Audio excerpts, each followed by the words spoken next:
والله للأسف الشديد أنا زعلان جدًا من الفيديو ده، وست كبيرة قد أمي تطلع بالمنظر ده.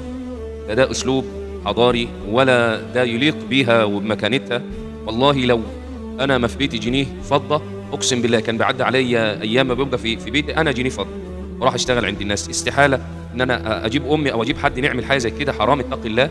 والله يا أمي ما يليق بيكِ هذا الوضع، اتقوا الله. ما ينفعش ابنِك أو أخوكِ أو أيًا كان عشان فيديو مثلًا هيجيب 5، 6000، والله لو هيجيب 1.000.000 جنيه ليّا عمري ما أعمل حاجة زي كده. إلا الأم وبالوالدين إحسانا. إيه اللي أنت عامله ده؟ إيه اللي أنتم عاملينه ده؟